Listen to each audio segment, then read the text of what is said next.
how are the roads prioritized? And I guess my thought process is Old Granbury Road improvements, to me, are going to be real beneficial for the entire county. Absolutely. When they're doing the 377 project, to have a route.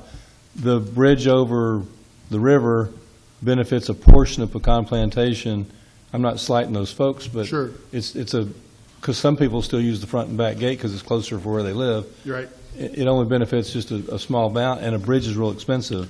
Again, I just Old didn't know how the- Granbury Road is going to be in the top first issuance regardless, because it's Old Granbury Road, and you're exactly right. Our intent is to get ahead of it so that when those other phases come on 377, you have somewhat of a release valve on Old Granbury Road. But the answer to that question technically is, if it passes in November, sometime around February, March, we'll know what we know, and then we will look at what it does to the tax rate. They'll give me a number on saying, this is what we think we can issue, and stay under that INS number for debt service, and then we'll prioritize.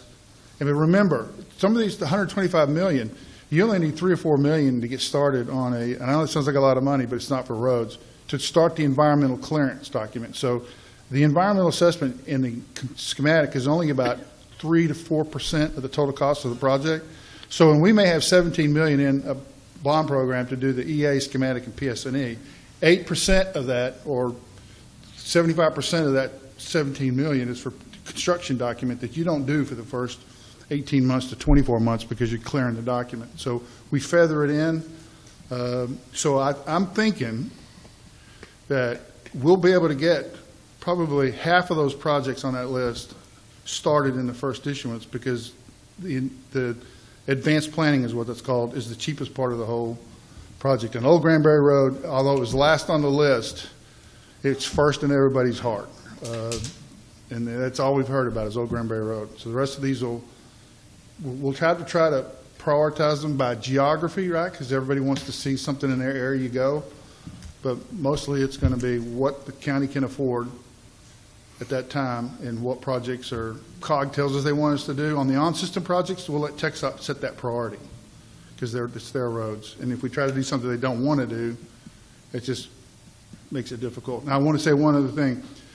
When the Hilltops, the financial advisor for the county, ran the calculations for the impact of the bond program over a 20-year period, they assumed the interest rate at July plus 25 basis points, and then we would issue through 2030. They increased it to a full 150 basis points over that period of time. Since July, we've had 50 basis points reduction in the interest rate. So instead of it going up, it's going down. So all of our assumptions that said we might have a minor impact to your tax rate in the out years, we're already starting out closer, way ahead of the curve based on the interest rates just since we made the assumptions. So everything's going the right way.